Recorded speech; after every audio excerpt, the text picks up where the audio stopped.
Hey, good evening. Adam Fitzgerald, co-host Talking Hour. With me, Ed Brotherton, formerly We Are Change LA.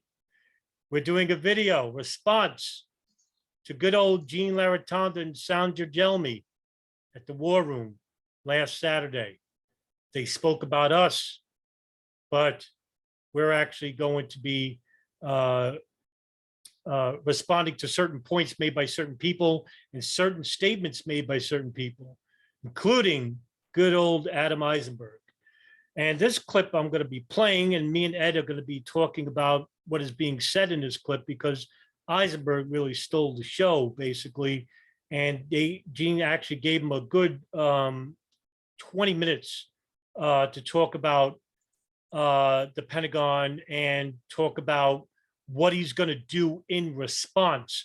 And from what I saw, Ed, was basically flabbergasting, considering that, according to him, he's going after a whole load of people. So I'm going to play the video, and yeah, we'll stop it from different points. Certainly do not believe the official story, just as we who believe large airliners hit the Twin Towers do not believe the official story. To say otherwise is a misunderstanding their message at best. To say otherwise is misunderstanding their message at best. Well said, Fran Shore, not by me. Adam, to you. You want to remove the screen share, Gene? Getting there. Okay. You are muted, my brother. Okay, thank you. So for those of you who don't know, my name is Adam Eisenberg. I spent 240 hours on site between September 11th to the 30th. I'm also likely the only person on site that has any experience with airplane parts. I spent several months working as a high-level senior kind of official in a facility. Yeah, I knew you were gonna hit on this. How does he know he's the only person on site that has experience with plane parts? And he didn't have experience with plane parts at the time he was on site. You can proceed. Right, but I wanted to add too, he's not being totally honest here. He's being a little bit disingenuous, because he worked for Pratt and Whitney, according to him, Right. after Well, no, I think he worked for, I think it was UPS. was it Pratt? No, he worked for it was I can't remember. Wasn't it like UPS? Yeah, was it UPS? Yeah, but he worked at a facility that had lots of plane parts. Right. That's right. Yeah. That's right. Yeah, but that came afterwards, so he couldn't have, like, he didn't Several relate years that to the afterwards. room. Right. So right off the bat, And I asked him about that too. So he kind of gave me a kind of a no answer regarding it, but you know, he needs to acknowledge that. sure. He didn't have no experience with plane parts at the time he was there on site, from what I understand, based on his own story, his own narrative. Right, and that's coming from him, because we spoke into Adam Eisenberg in a Zoom meeting, me and Ed. Right. facility, their #1 part storage facility. So I typically overlay those two experiences. My efforts into investigating he did say he was overlaying the two experiences, but come on, it's you can't. I don't think you can really do much with that. You know what I mean? It's like you're several years. It's too much time has gone by. Several years have gone by, and you're not going to be able to gain knowledge over a period of time after the fact about plane parts, even though it's not even probably not really thorough. You know what I mean? It's not like comprehensive. And then try to, in your mind, imagine going back to ground zero or I'm sorry, 9/11, the Pentagon, and try to retrace your steps mentally in order to determine plane parts. Right, and what he's insinuating here, Ed, is that he is on the ground and he has experience with plane parts, identifying plane parts, when that wasn't the case. Exactly. Right. Subject kind of grant me a little bit of a key that researchers don't have, being a person that spent extensive time on site. So I can knock on some doors that most researchers get ignored. And if people don't talk to me, it can be considered a little weird. And in my efforts to get answers, I have basically uncovered an element that was on site that had no authority to be there, that had the ability, the technical abilities and the capabilities and the know-how from a military black ops / CIA perspective. I have been investigating these people. These people are well aware that I am investigating them. I can say publicly that you know, these efforts have been going on for over a year now. So my efforts hopefully will come up with something that can be used in a court of law. I do admire the people that are out there that are trying to make 9/11 progress there. Ultimately, I hope they think do that, too, Adam. Right. I I don't hope know. they do too. Yeah, and I mean, I don't know what he thinks it's good. All this is going to come out. I mean, it's all going to be centered on Lee Wheelbarger. I assume so. Yeah, I'm because you know what? My theory is that if he could discredit Lee Wheelbarger, that means he could discredit everybody that was there that saw a plane hit, because Lee Wheelbarger says a plane actually hit the Pentagon. So if he That's could right. discredit Lee Wheelbarger, he could discredit everybody else. Right. So, but yeah, you're poisoning the well Right. and then guilt by Exactly. association. Yeah, exactly. what's most valuable though is the truth, and ultimately the truth is going to shine bright. But I'm just going to say it clearly: there were people that Not had no shining right authority to be now. on site, doing things there, saying things there, and when you mash these stories up over a number of public appearances, in addition to some things that I have got people to say publicly in anger, it doesn't add up. And so I can just say that a lot of these online discussion panels ultimately go to the witnesses. And I will now say that there are efforts being made to show that there is extreme levels of government corruption that tie in not only potentially FEMA, local firefighting agencies, the renovation project, Wow. the Secret Service, Man. all of this and others. I have names, and Go ahead and these pause it real names are quick. Yeah. Notice how he left no stone unturned. He named them all, everything, because you can't, because you know this is a big clue about how this is how you tell.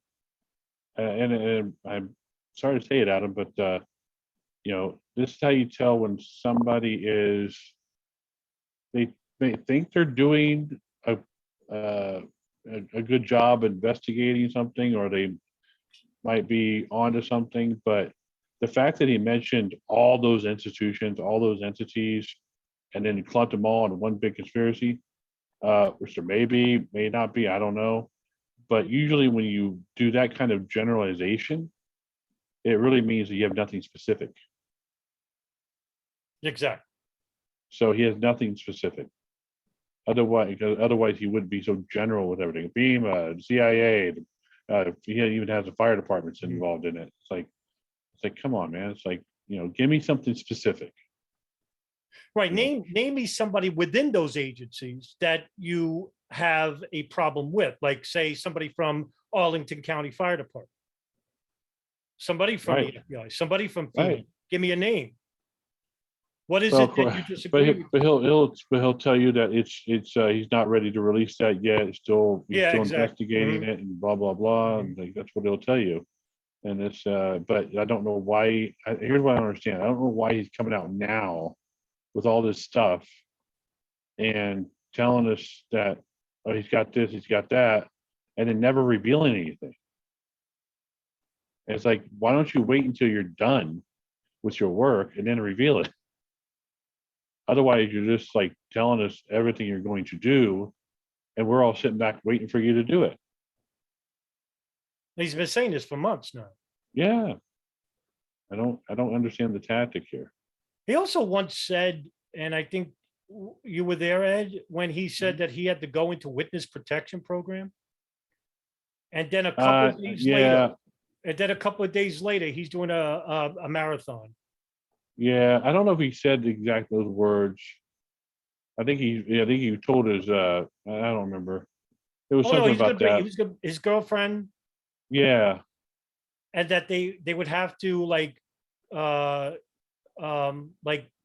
enter like a program or something, or just like be I hidden away from yeah, I can't remember exactly what it was. It was something about that. Basically, it was like there was some. It was an implication that they were not safe, right. Right, exactly and right. and that's the whole point. There was Yeah. an implication they're not safe. It's like this. Big brother's coming after him. I don't know, but and again, I don't know if they are or not. But it's a lot of talk, and there's nothing. He didn't show anything, No action. Yep. Same and that was things that are our initial frustration. With him, 'Cause right. I Yeah, agree. that was our initial frustration with him. It was like, I gave him all the opportunities in the world to talk and tell us, hey, are you sure we gave you do you have enough? Did we give you enough of a platform here to say everything you needed to say? And we did that like twice with him, if I remember right. Hmm. And each time it never revealed anything beyond what it revealed before, which was pretty much nothing. It was just a lot of I'm going to do, And never do it. I'm going to do this, I'm going to do that, I'm doing this, I'm doing that. It's like, well, okay, great. But you gotta, show something at some point. We have results. very nefarious. And ultimately, these names lead to intelligence networks that are wide. And so I've been investigating all this. My efforts are still ongoing. There are people that have been in the war room in the past that are helping me. This is stuff that I'm going through very slowly. But in my efforts to investigate, I'm also conducting research in areas that I haven't been able to find answers in. So I think there's new research that can be looked into, specifically the United States Army, the Old Guard, of which I was a member of. There's about 300 people on site. I'm trying to get witness statements from each and every single one of them concerning their efforts. And all of them can say the same thing. They spent about 240 hours on site. So they're going to say a lot of interesting things, but ultimately, I believe that there was some type of a thermobaric weapon inserted on site. There is ways of filing FOIA requests in specific areas that I was at that will ultimately really make it very interesting to see that if there was an actual trajectory of damage, why were bodies winding up where they were in the manner in which they were being found. Just a lot of things didn't make any That's sense. been So heavily Yeah. discussed and well understood. He said this to us, that he was in one area. I remember this conversation, Ed? Yeah, That he was yeah. in that one area where he saw a pile of bodies and they didn't look like they were, like they weren't, obviously their injuries were not relating to being impacted by the plane, but they were suffocated. Yeah, it was. Yeah, there was it was like one. There was like severe burns on one, asphyxiation on the other, or suffocation on the other. And I wouldn't characterize it as a pile of bodies. I think they were like sitting in desks or something like Yeah, that. right. Yeah. Right. Well, it's understandable because what happens is when you have a big fire like that, all the oxygen gets sucked out of the air, so you can't breathe. Right. And that's how many of them died. Right. The majority of You them should- died like that. Yeah. And even and then Gene- you suc- right. And then you And- succumb to the smoke and then eventually the fire. Right, and he just doesn't understand that part because he's saying, well, they shouldn't have died like that. Well, have you ever been inside a place where it was burnt? And for example, there was this clubhouse in Boston, and you might remember this. That was a huge news story. What was it, White Lion, when they had that concert? No, white. It was White Snake, It was Great White, Great White. Thank you very much. And I think and that it was in 2000 it was in Rhode Island, I think, Rhode Island, 2002, 2003. around there. Yeah, and all the bodies were basically they weren't burned, but they Right. suffocated. Right, That's exactly what happened here with the Pentagon. right.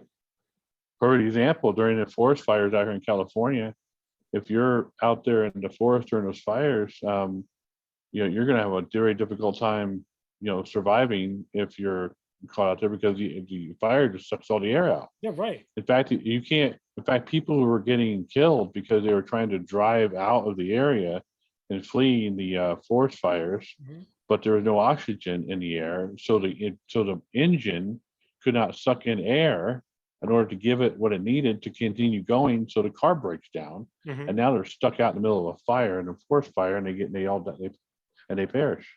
Right. So it's not a difficult concept to understand, and it's very well understood what were the reasons why many of them died.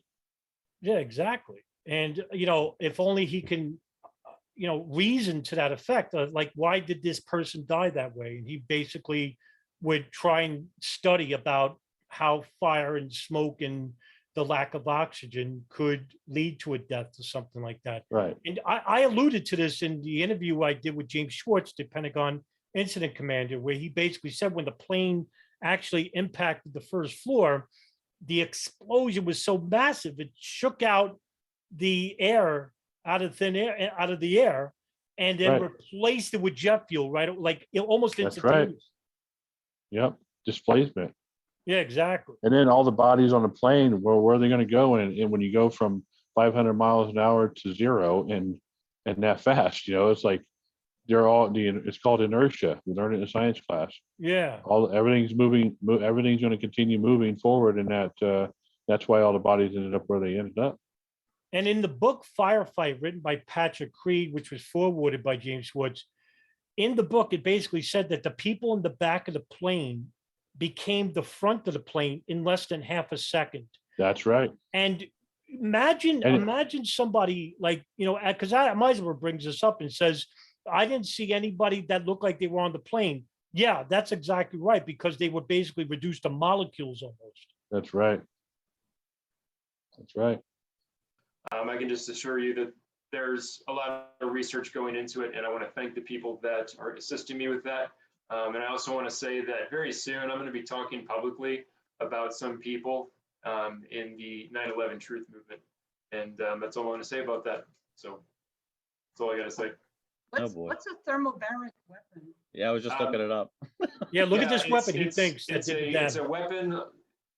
And it basically, it was used, to my understanding, militarily in a lot of cave situations where the way the bomb exploded, it would kill people in cave systems that were down underground without having to actually go down into these caves and to interject. That's with what he that thinks thing. hit the Pentagon. Yeah, it's just the way that the bodies were being found.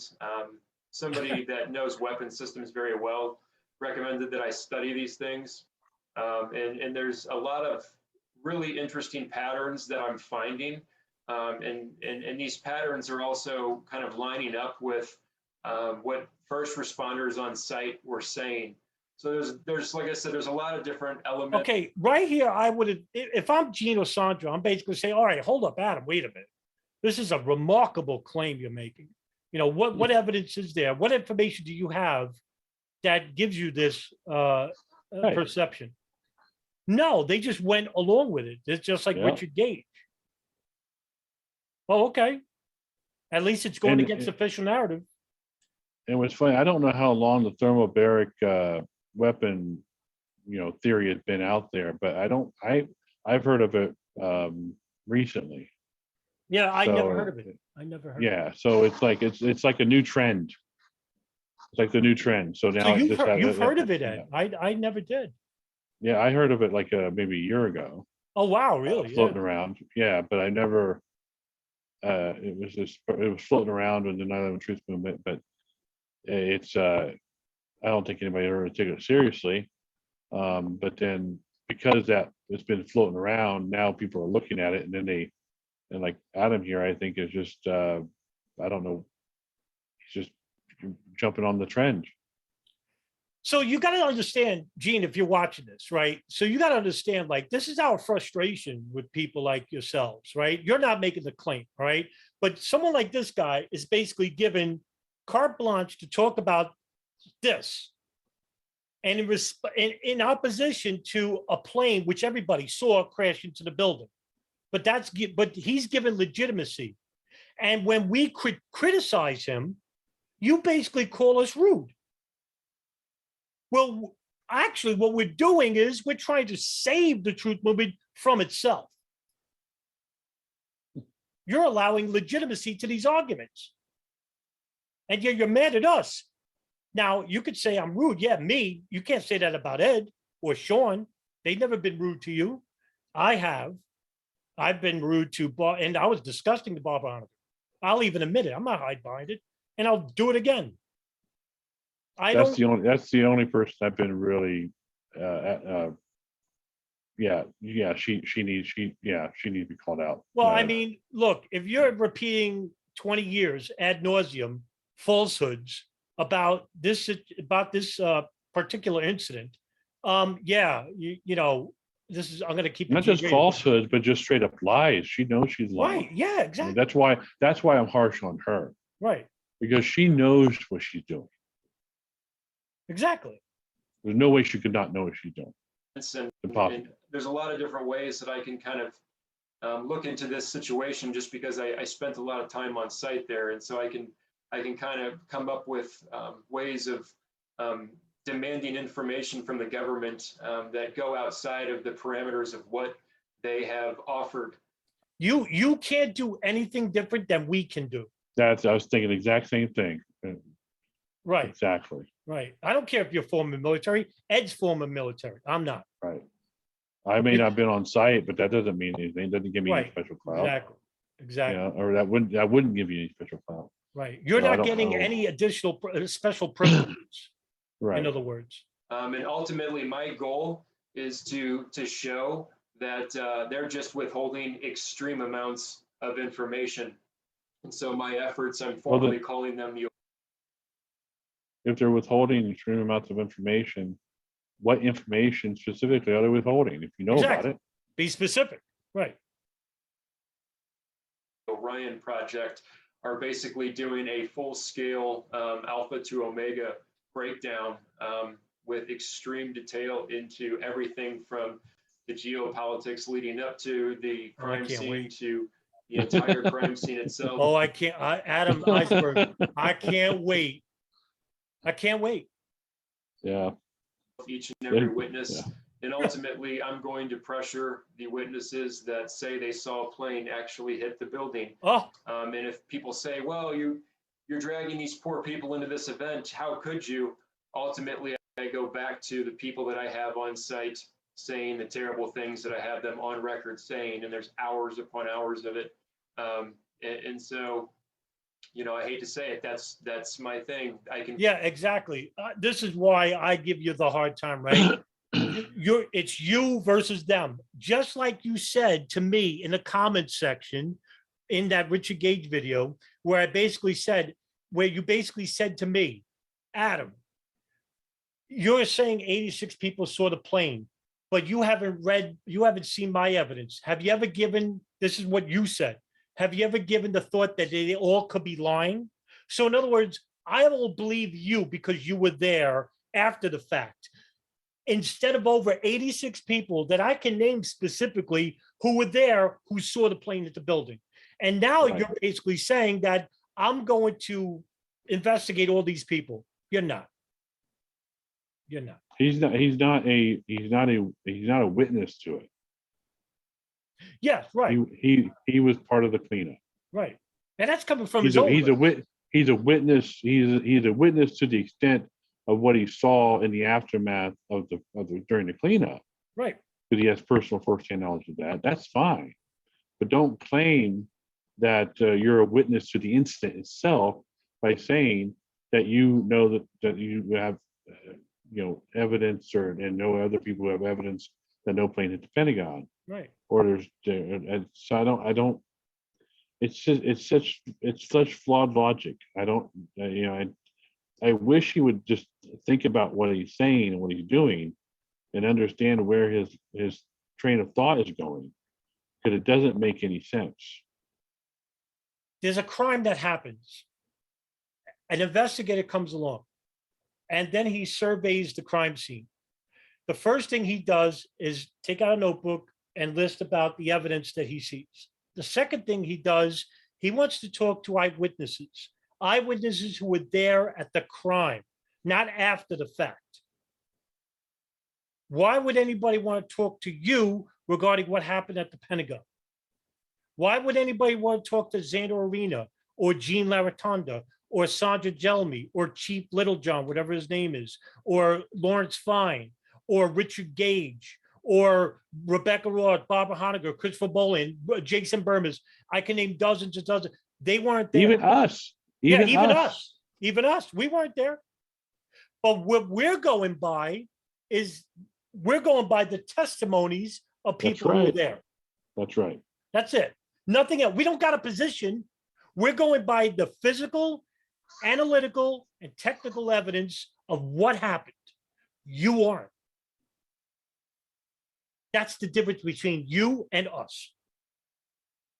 And somehow you think that we represent the official narrative because to you, you've been told, browbeaten no less, over the years that the official narrative is 19 Islamic fundamentalists hijacked 4 planes and they crashed into the World Trade Center, Pentagon, Shanksville. And that's all the official narrative is, which is basically a microcosm of what was reported in the 9/11 Commission report.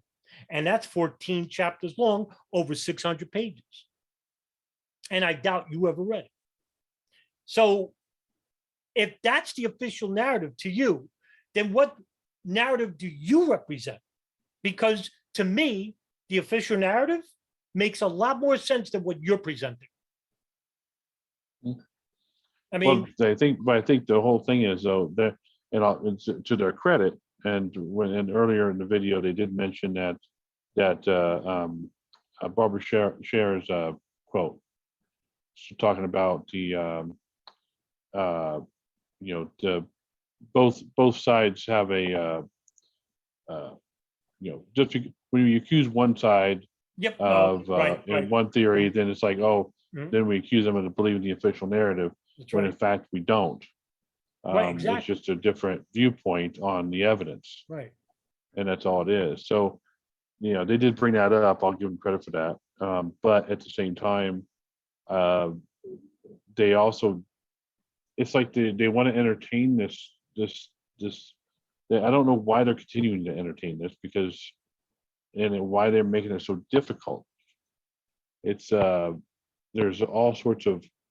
They even went through a whole list of. I think we'll probably get to it later, but a whole list of, the missile theory, then firing from the ocean, and you got helicopters involved, and it's just like come on, guys, it's like just keep it simple, it's like look at the evidence, keep it simple, don't complicate it. You don't have to complicate it. Don't overthink it. Right. It's not rocket science.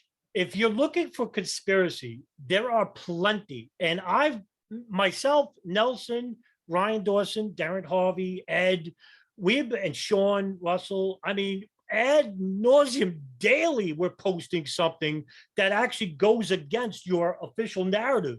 But you don't want to entertain that because you actually think that hijackers and planes represent that narrative. And I'm telling you that there's more to the story than that. That's pre-intelligence.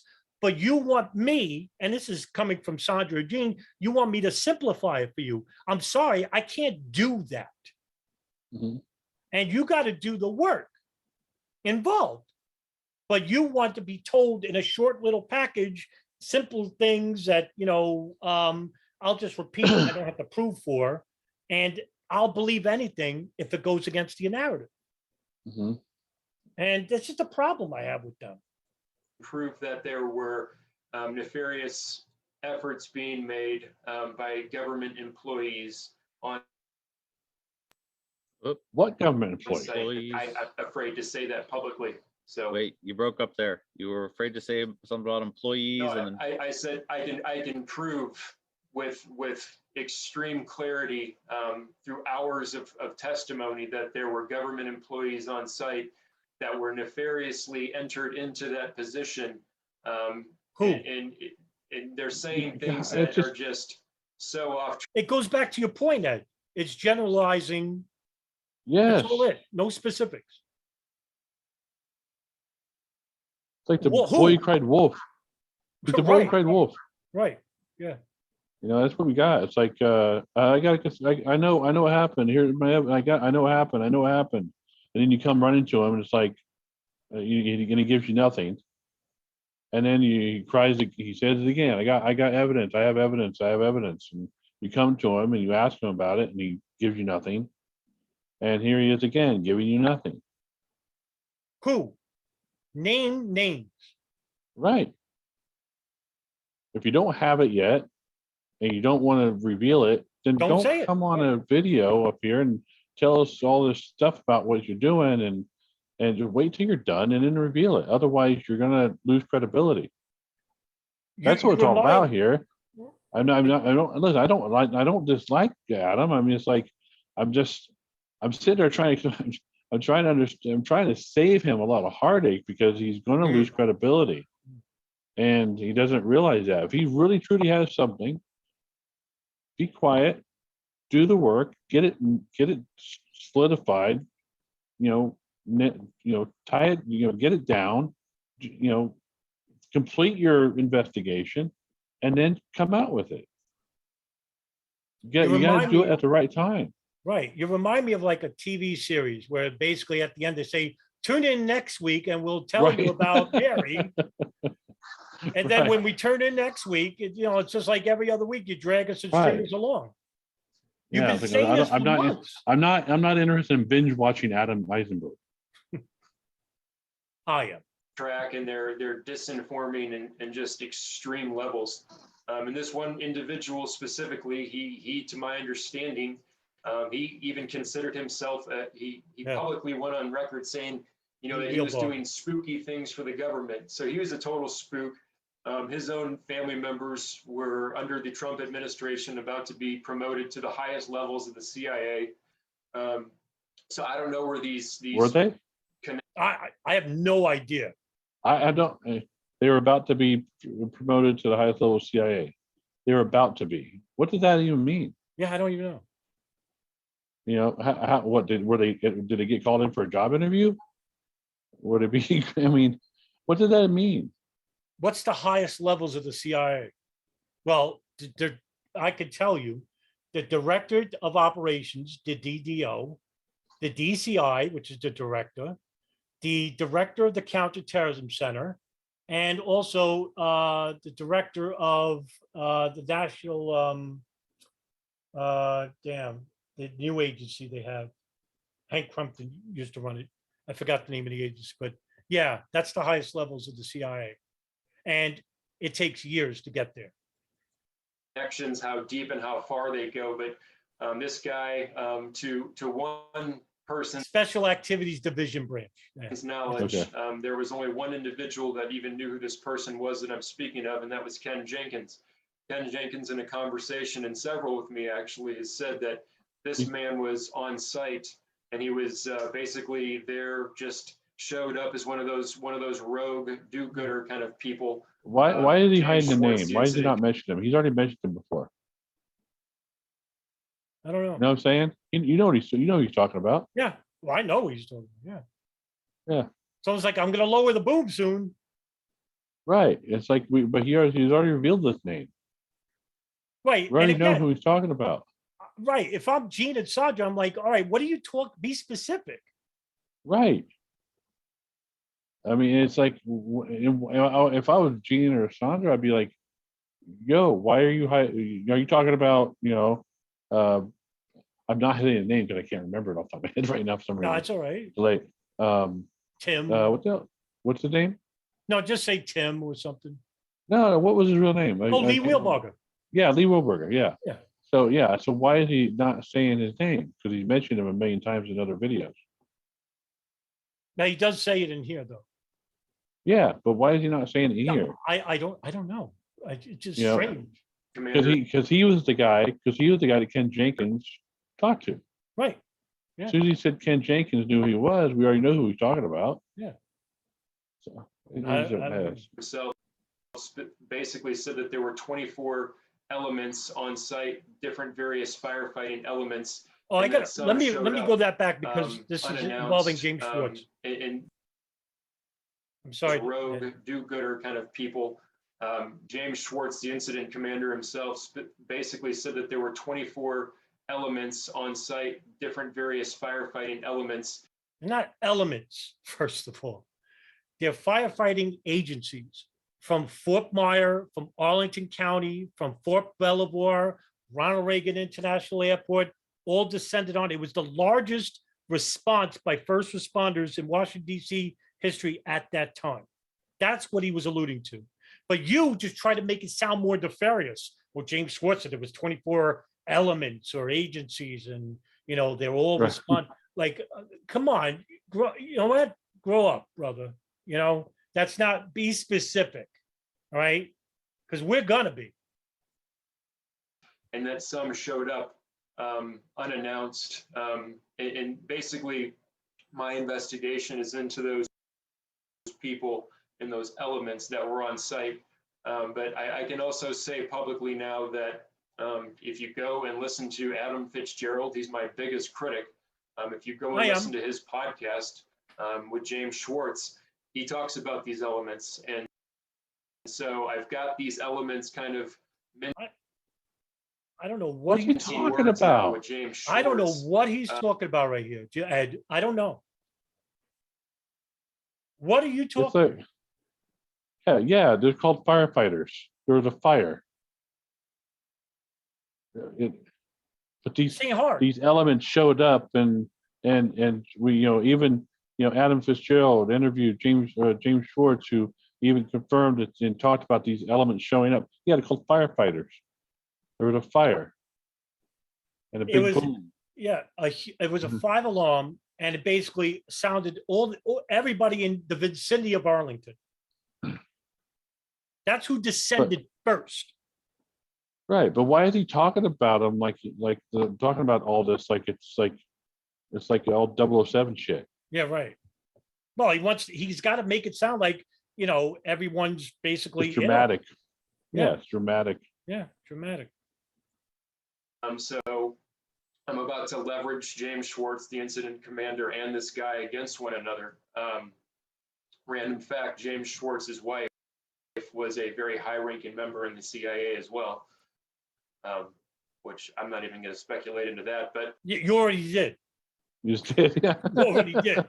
So I told James Schwartz about this because you mentioned this before about his wife being with the CIA. I said, this poor guy for the last 15 years has been harassed by truthers who don't believe a plane at the Pentagon. The guy, him and FBI agent Chris Combs, who was in charge of the collection of the plane debris, they were harassed almost weekly.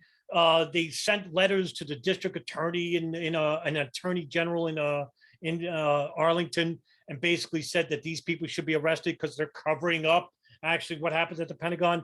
And it's people like you, Adam Eisenberg, you completely harassed him. So I told James Schwartz, about what you said about his wife and stuff like that, and that be careful because this guy, he's unpredictable, and you are.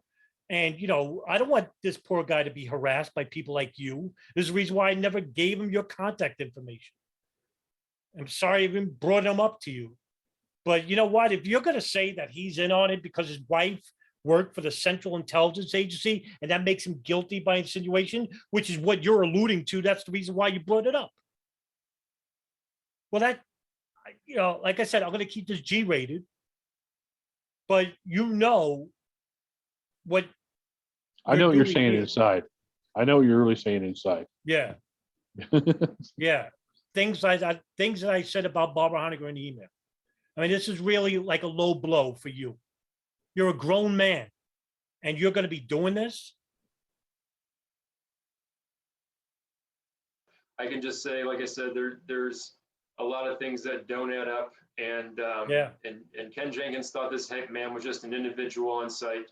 But this guy actually on record states that he had his firefighters there. And to my understanding, he was a part of a West Coast agency, and even his own government agency had no idea that he was on site. That picture that you just had as well, back before that, that one right there, that guy to the left is General James Jackson. I'm investigating him as well. He was the Military District of Washington's commander. He, set out an order. It was to my understanding, he ordered people from my unit to guard Fort McNair. I was a part of that order, and I wasn't given live rounds. They basically handed me an empty magazine.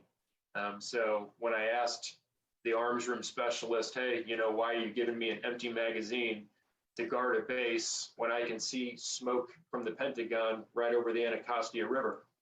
Well, he said, well, you haven't been authorized to get live rounds. That's just a random story. So I'm investigating him as well. I'm trying to get answers there. But Applause Ken that. Applause Jenkins that. going back. Yeah. Yep. Look, here's the thing. You have when it comes to when the military makes decisions like that, it's perfectly reasonable and perfectly within their realm of responsibility and scope of authority to be able to make that kind of decision with respect to let me put it this way. If you're in this general, or what's the name? What do you call him? General? General James Jackson. Yeah. So if you're in his shoes and you have a terrorist attack that just took place at the Pentagon, at the World Trade Center, and the routine is that your base, all your military installations are going to go on a higher threat con. Mhm. So it's going to go on a higher threat, a higher like a threat con Charlie, threat con Delta situation, more likely a threat con Charlie. So when that unit is asked to guard Fort McNair, the rules of engagement at this point are not clear. All right, there's the threat assessment that's being done at this point in time. I would say would not warrant live ammunition. But it does warrant the presence of firearms in order to make yourself known. It's like but you don't. They don't want to give you ammunition because number one, you're in the United States and they don't want you going half cocked over American citizens because for whatever reason. So it's even when I can't really say how that would play out in the Air Force with respect to my job, because that was my job with security. So I always carried live rounds.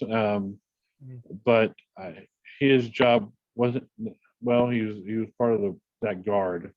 So I would say he would be responsible for that to some degree. But you have to look at the threat assessment at the end of the day, and that's what the general will be looking at. What is the threat? What's the threat assessment with respect to Fort McNair? And is there any credible threat toward that target? And obviously, he made the call and he had every right to make that call. Right. And it's nothing, you put it this way, it doesn't warrant an investigation. It does not warrant an investigation at all. So this whole idea about him using that as a reason to make him all of a sudden a nefarious character is kind of silly in my book. Can I get your opinion, Ed, on this? Because this is a theory I was bringing up. Maybe the reason why he was not given a weapon is because he's going into a hazardous situation where the weapon could be a liability to him and his personal safety, regarding that the Pentagon's on fire, or that he's going into a very tumultuous situation with his chemicals and whatnot. Well, no, because I think he's referring to this situation as him being tasked to guard Fort McNair. Okay. Fort McNair is the subject here, not the Pentagon at this time. Right. So, but I don't know anything about Fort McNair. I don't know what their security procedures are. I don't know what their security posture is. I don't know what their SSIs are. I don't know what anything about their security. So, I don't know. Was he considered an augmentee to the regular security? I don't know. So Right. I think the general know better. He's a general, and he can make that order. So to the guy I'm investigating, this guy's name is Lee Wheelbarger. Ken Jenkins thought that he was basically put on site. He came on site as a lone wolf, and that is absolutely not the case. I've asked Ken Jenkins numerous times if he could give me details on the interaction that he had with Lee Wheelbarger. He's indicated that he's had notes on the man, so I'm working with him. So wait a minute, you just alluded to that, that there are more people like Lee Wheelbarger, because Ken Jenkins said he was a lone wolf guy that just walked on site. Now you could prove that there were others? Well, who are they? Well, what the funny thing is, there were others, because even James Schwartz talked about how they had problems with volunteers coming in Yeah, and wanting to help. exactly. So there are a lot of lone wolves. Sure. But he's acting like, oh, these all people could be nefarious agents. So I want to know Right. how you're going to prove that, Right. because I don't think you're going to. I've been trying to get those notes for quite some time, so I'm going to be writing him again about that. But yep, long story short, there he is. That's the man who is publicly threatening me and basically doing everything he can to smear me. That is the star element of my investigation. He says, and a lot of things that just aren't true. So Which are? that's all I'm going to say about that. Like But, what? Yeah, exactly. It's like, Yep. you got this platform, fucking use All it. right, so coming back And this is another thing why I get on Eugene and Sandra, is that you don't, and this is something I do with Richard Gage too. Like, Not a single question. Not a Yeah, single thank question. Thank you. No follow-up. No calling anybody out on shit. It's like there's so many things you could have called him out on that in that whole conversation, or at least ask a question. Thank you. That's Yeah. it. That's all I want. That's all. Hey, Yeah. wait a minute. Where are you getting that information from? Or Yes. who are you talking about? Right. Nothing. It's, because yeah. You go ahead. Yeah, in other words, trust me. question to everybody, but now to you, what would be you're Okay, basically finally, here's a saying no question, plane hit in the all Pentagon? fairness. I do not Or are remember you it not? all. Just Okay. the damage wasn't even close to something that I would say had anything to do with a plane, especially a large commercial airline hitting there. I would say that if there were elements of the plane that flew, if there was an actual plane, you could break down the argument from a number of different ways. And of course, we all know the way that I don't even want to get into that, but You can't. there's just a lot of things that I think a lot of witnesses that could have been put out there. If you look at the way that the FBI was collecting parts between Shanksville and the Pentagon, it was totally different. And I can tell you, I did not see anything in my 240 hours on site that looked at all like there was any type of plane debris. I didn't see any people that looked like they died on a plane. How would a person look like if they were hitting a wall at 563 miles an hour, loaded with 38,000 pounds of fuel? What would it look like? Have you ever compared anything like the Pentagon to anything else? No, because it's never happened before. Now, we showed you how crash sites are similar to that of, say, Shanksville, for example, right? Where there's little plane debris. Well, this is what happens when a Boeing airliner is going at a high rate of speed, fully loaded with kerosene. There's not going to be a whole engine. There's not going to be whole fuselage. There's not going to be a whole body. Just think, the body is 90% liquid. The plane exploded on impact, going at a high rate of speed. The back of the plane became the front of the plane in less than half a second. Look at the images of those who jumped to the World Trade Center. Exactly. Anything left? And on top of that, he's talking about anything that looked like plane debris. I was like, well, what were you looking for it? I don't know. I don't know if you were or not. Were you looking for plane debris? And And do you know how to identify a piece of plane debris? Not a plane part, but a piece of plane debris. Mhm. Because you can have a plane part and then have it destroyed and broken into little pieces. But would you know what you're picking up? Would you know what you're looking at? Right, and It this wouldn't goes have back it to, wouldn't have a serial number on it. It wouldn't have a part number on it. right, and this goes That's why back to the point that he raised, Ed, right? It goes back to the point, that's the reason why he said it. He said, I have experience in identifying plane parts, but not at that time you didn't. That's right.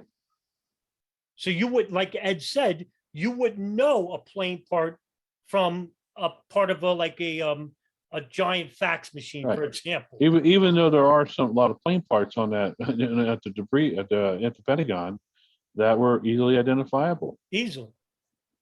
And they were picked I'm up not talking about immediately. I'm not talking about the big pieces either. Right. There's landing gear struts stuck underneath debris.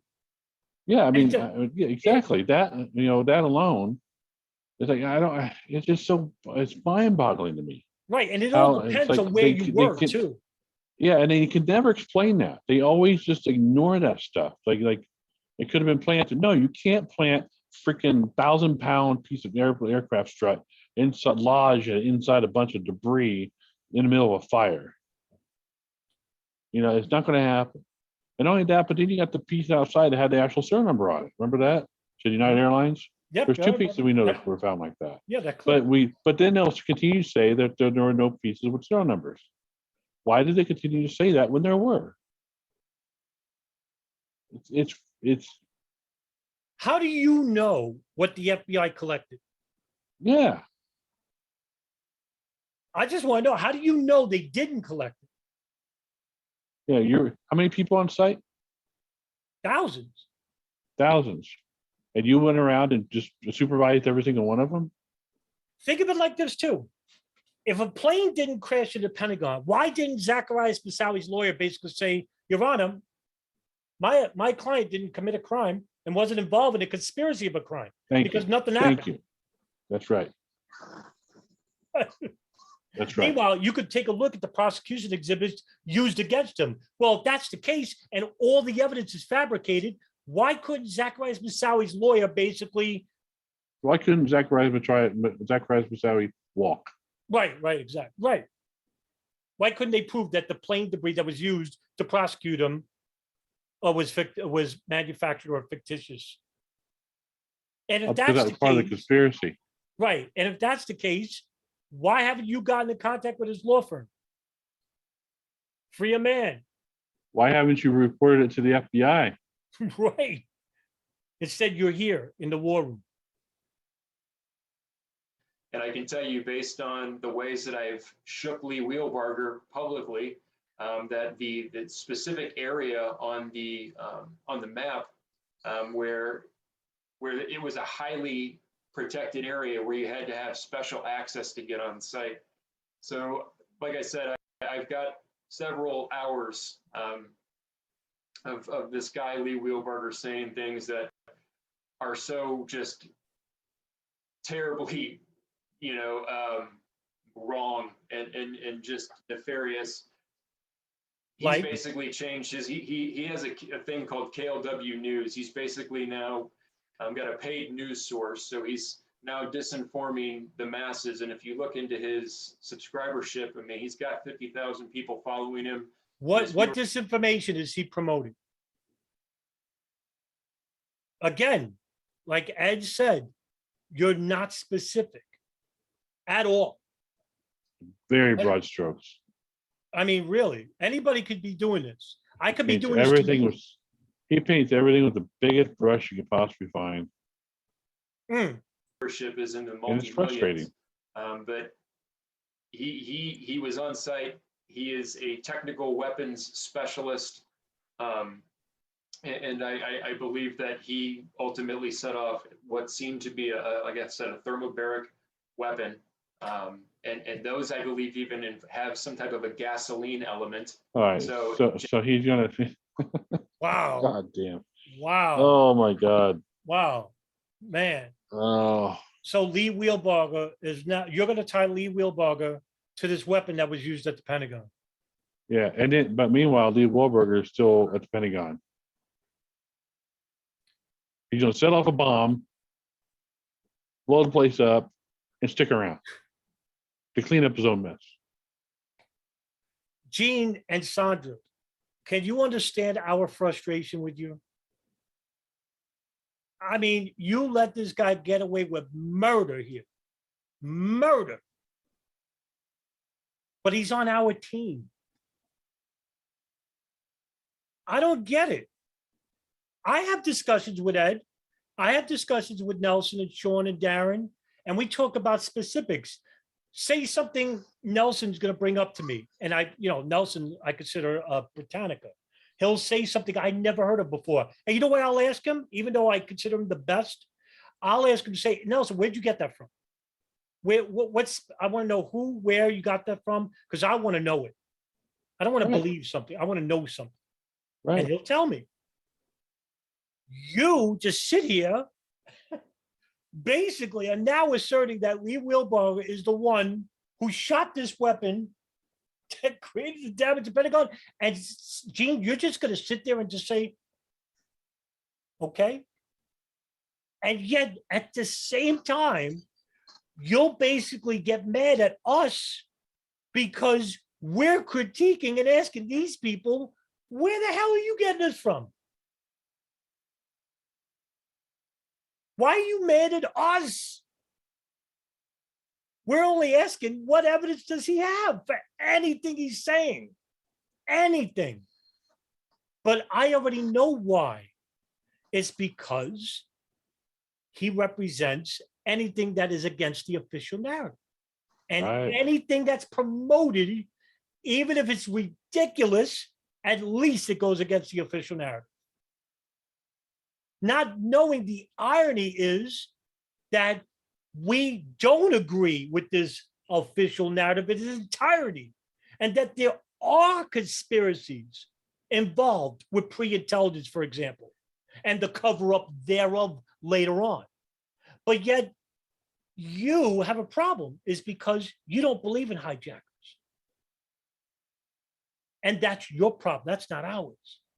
We could show these anomalies to be true. You can't. End of story. You know, it's funny because you consider David Chandler an authority for the World Trade Center, the ultimate authority, to be honest. You consider him the best. But yet, his studies at the Pentagon, you don't agree with. Why? What difference is there in the scientific method regarding the World Trade Center and the Pentagon? Wasn't the scientific method used for both? I thought Wayne Costy's 5-hour presentation did exactly that. So did David Chandler get it wrong at the Pentagon? And if he got it so wrong at the Pentagon, how could he get it so right at the World Trade Center? He's right at both. But yet, he's halfway right. Well, maybe one day Adam will tell us. Tune in next week. Right. Tune in next week. Jet fuel, gasoline. I mean, there were people that were allegedly burned by jet fuel. Look, allegedly. I'll give you one example. Lieutenant Colonel Brian Burwell. Colonel Colonel Schaefer, who by the way this is one that Barbara Honegger screwed up on. Oh, that's because right. She's the one. This is her witness. Exactly. This is her witness to a bomb inside the Pentagon. Yeah. And who because he said he thought it was for the construction workers at first, but he actually but you read the article that she pulled from the source, you can reveal that he actually had injuries in his lungs from jet fuel. So, and here's what's funny about it. If you go back to any of these people who make that claim about a bomb inside the Pentagon because they were inside the Pentagon, didn't see the actual plane, therefore didn't know what actually hit the Pentagon, didn't know what really happened, and assumed, logically speaking, would be a bomb. So, hello. So if you go back to any of these people and ask them today, hey, do you believe that a plane hit the Pentagon? They would all tell you, yes, I promise you. Yeah, Kevin Schaefer, that was his name, right? Kevin Schaefer. Yeah. Lieutenant Brian Burwell. He suffered burns over 65% of his body, had parts of his uniform melted into his skin. So I guess he's lying, according to you, Adam Eisenberg, who There wasn't are there. many burn victims, including women who wear pantyhose, and the pantyhose end up melting to their legs. 26. I mean, are we really denying it or the fire? Right. No, but there was a fire, but it wasn't jet fuel, according to him, because he once said that he didn't smell jet fuel. Meanwhile, everyone else did. People were injured by it, and we can name. By the way, we can name names. I mean, that's easy. Oh yeah, tons of articles about it. But when it boils down to it, you know, I'm using my status as a first responder there in the investigation that I have. I'm eventually going to apply very legal. I'm not going to break any rules. I'm not going to threaten anybody, but very heavy levels of pressure to the people that said that they saw an actual commercial airliner hit the building, because I quite frankly don't believe them. And that's Right, exactly right. That's exactly what you said to me Right. in the comments section. That's what you said. Right. So in other words, if I'm Gene or Sandra, I'm going to say, hey, wait a minute. There's a whole lot of people that saw the plane hit the Pentagon. Why should we believe you? Right. Yeah. And Why didn't you follow up with this? Yeah, exactly. And what kind of pressure? Yeah. Oh, good question. What kind of pressure? What are you going to say to them? Yeah. You're going to yell at them? Yeah, he said he wasn't going to threaten anybody. That's good. But what are you going to say to them? You're going to tell them they didn't? No, you didn't see it. Right. What else could he possibly say? Right. Yeah, exactly. Right. I don't know what. Very general. I mean, just vague. I don't know where he's going sometimes, but he leaves it open on purpose because he can't be specific. That's right. He can't be Exactly specific. right. He can't be. where I think everybody, the arguments always go to the witnesses. And if Yeah, that's right. Because an investigator is not going to rely on somebody who wasn't there at the scene of the crime. I mean, use your head. Use your head. Goodness gracious, if a murder happens at a crime scene, does a cop go up to somebody random in the street? Hey, by the way, were you here at the crime scene? No. Oh, by the way, yeah, you give me your report. Somebody shows up at the crime scene like hours later. Yeah. Yeah, it's like Can you imagine? Hey, what happened? Thinking? Yes, some random wants to get person pissed said, off "Hey, at what me, happened?" I just say, look, find somebody that has the level of experience with airplane parts that I have and the time spent on site that I spent. And even people in my unit, they're going to say a number of things. Most people fall into the category that they don't remember seeing any plane parts. And the funny thing is that the people that think they saw plane parts are saying they saw things that there's no record of. Well, then if anybody wants to, challenge that, you can't find any record of anything anywhere. And I can tell you from my own experience that every single part on a plane has a serial number etched into it. You brought this up too. Not true. Go Not ahead. true. Take it Not away. true. Take it away. Not every part has a serial number. Every part has a part number, not a serial number. There are some parts not serialized. Also, when you have an explosion, it becomes fragments of parts. So what part of the part is the serial number etched or part number etched into? And if that is where the part number is etched into, then what happens when that part becomes fragments of a part, and therefore you pick up a fragment, and therefore no serial number, no part number. This is like grade school fucking shit, man. It's like not goddamn difficult to understand why you're not going to have numbers on all the pieces that you pick up at the fucking Pentagon. And we already explained that there were parts that had serial numbers on it, that we have photographic evidence of it. To him, Next. Every square inch of the plane has the serial number written all over it. Yeah, exactly. It's just one So in big other serial words, number. The whole body is tattooed. Yes, it's just tattoos of serial numbers everywhere. Just imagine thinking this. And Sandra and Gene, you should have known this right away and said, well, not every part of the plane inside of it is gonna have the serial number written in every square inch. But you didn't. Why not? I don't. And how do you know? Right, how do they know? How do you know? Have you ever seen the building of a plane? Like, 'cause there's some videos on YouTube. I mean, you can Right. see it. Have you inside the skeleton part with the fuselage on the inside? Yeah, Is the serial number all over? it's one spot and that's it. I mean, If there's a serial number. right, if. I can just tell you that. And so, you know, that's where I'm going to try and file FOIA requests. And ultimately, the government's not going to give us anything. Ah, there it is. There it is. Yeah. There it is. He got himself. So why out. bother? So why bother filing? Right, but why bother file? Right, exactly. You know you're gonna fail. Why bother? That's right. So Well, because you have to go through the because he has to go through the process. that's And correct. he has to be able to say he did it. Right, right. But at the same time, he's been saying this a while. So what's hold up with the FOIA request? Right. What's the requesting information? Who's he requesting it to? Is it the FAA, the FBI? Who has custody of these parts? Are they still around? Did he get rid of them? Or did he turn it back over to American Airlines? Yeah, I it is mean- property of American Airlines. you know exactly what he's doing here. Like he's gonna Oh, give I know himself exactly. an out. Right. That's right. But at least I did something. And that's where I'm going to go back to, you know, my quest of just showing the public, hey, look, even with my levels of access, you know, I am not getting answers. What level So- what level What of level of access? access? Yeah, what level?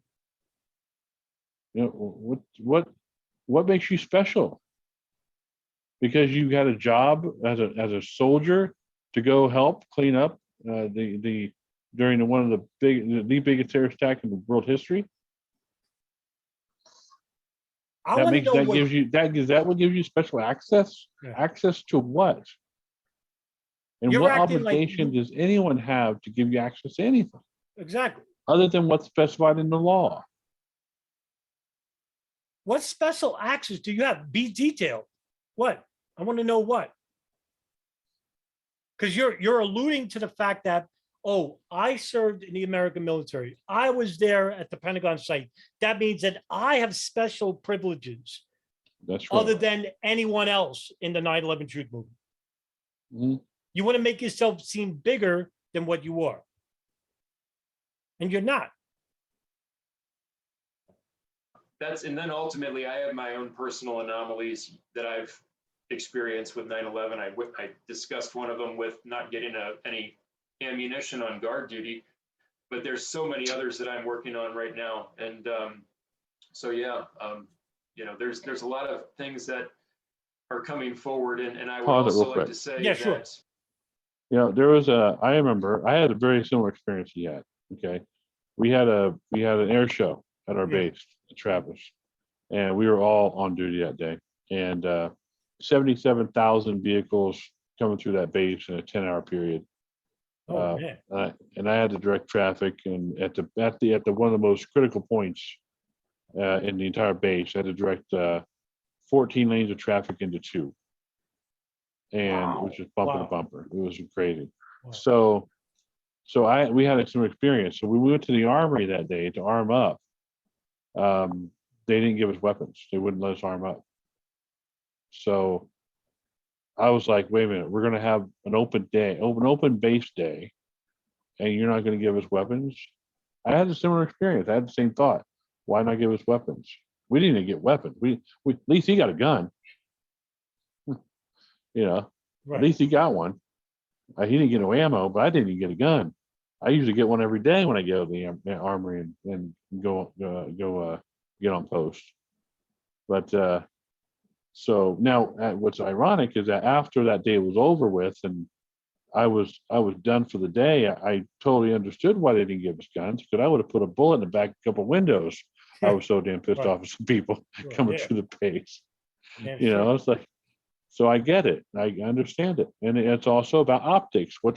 You're out there in the public. What does the the public does not want to, it's like there's an optics aspect of it. Yeah, not even that. What are you gonna do? Shoot a plane? Yeah, and you don't want to have a, you also don't want to have a freaking incident, with a civilian on a military base, like that, Yeah. So, and on an open base day like that, it's just, you gotta assess the threat.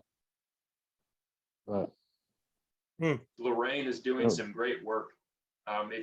If you guys really want to see how good she is with the witnesses, there's some really good discussions on the Facebook group that I think Gene is. Speaking of that, she's actually just joined us. I don't know if you saw that. Yeah. What's Okay. up, Lorraine? Yeah. So yeah, it's great to have her here. But I think ultimately the witnesses, I'm going to be applying a pressure to the ones that say they saw a plane hit. And I think if they react the same way that Lee Wheelbarger is reacting and has been reacting, to me, they're gonna fold and they're gonna run. So Adam, Wow. can I just ask you a Wow. technical question? Again, coming back to the thermobaric Wow. weapons, sure. how would that be deployed? Is that something that has to be shot? Is it something that could I be give planted? Sandra Is it credit how- here. She's asking questions at least. Way too late, but yeah. Yeah, I get it. How does But it even work? Yeah. Well, to my understanding, it could be both.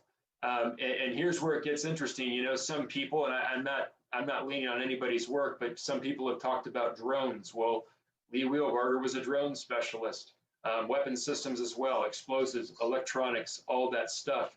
And He I knew can it tell all. you, a lot of people What's that? say he knows it all.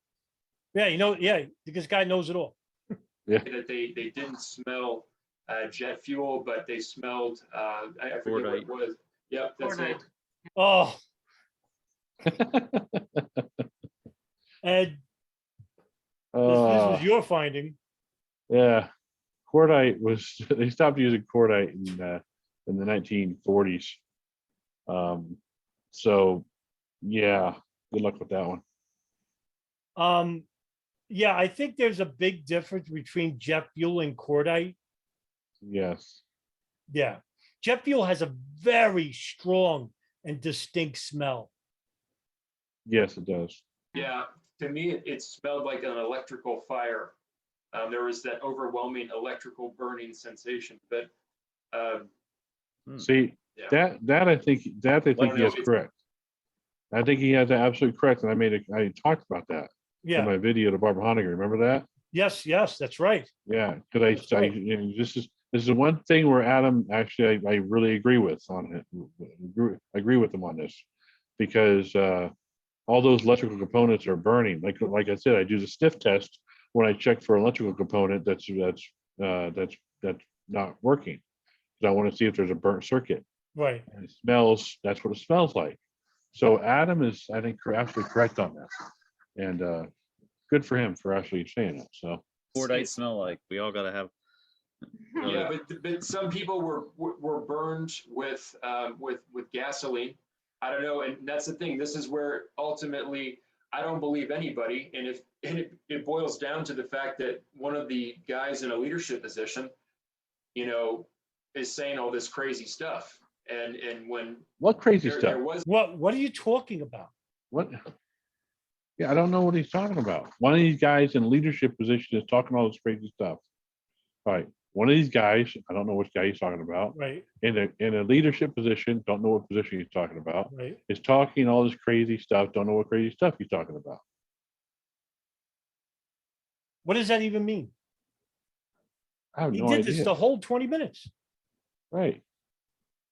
the command structure. I don't have it unfortunately in front of me, but it's on my other computer. But the gentleman that I'm investigating says that he was the head of logistics, and Lee the Wheelbarger. incident commander is saying that he had no business on site and he was removed by the FBI at the incident commander's request through his assistant.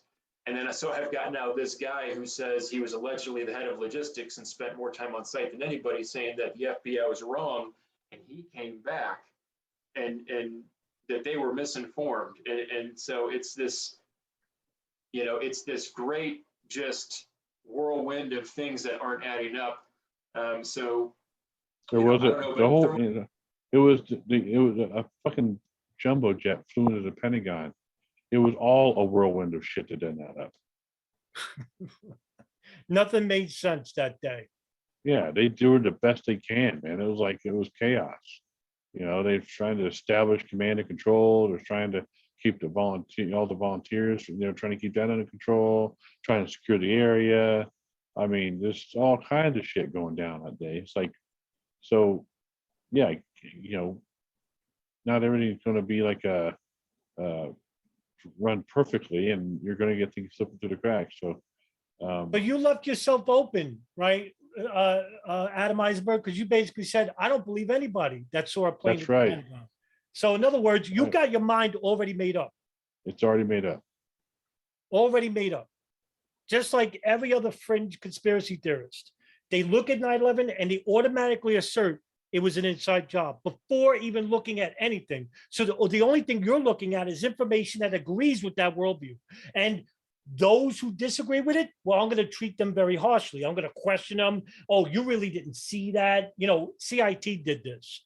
So that's why I said. I've already asked them about, I already asked them, hey, is there anything that can be presented to you that would convince you that a plane hit the Pentagon? Hmm. And remember, he said basically no. He said, if I remember right, it wasn't a definitive no, but it was a very roundabout no, if you know what I mean. Right. So He was, I can't remember exact words were, but I remember just definitively, I stepped away from that question, convinced that he is not going to be convinced. right. His mind's not open. He's not right, because he basically thinks that the official narrative is false. That's right. it. End of story. Everything else is false. Everyone's lying. And he basically just alluded to that. Barbaric weapons, if anybody knows anybody that has any type of experience with weapons, missiles, explosive, things like that, let me know. And there's also 3 or 4 days after the incident, James Schwartz did a talk where he was talking about the collapsed portion of the building having an extremely hot, still extremely hot sensation. Like it was unlike anything he'd ever seen. He almost kind of looked dumbfounded in the interview. So, I would love for the scientists to discuss that. I don't think they have, but Yeah, that would be where the plane impacted the area. It would be hot. it seems to me that such a small area, and even the pictures don't capture just how small it was. There were several people in my unit that were even making the claim. They're like, that doesn't look anything like an airplane hit it.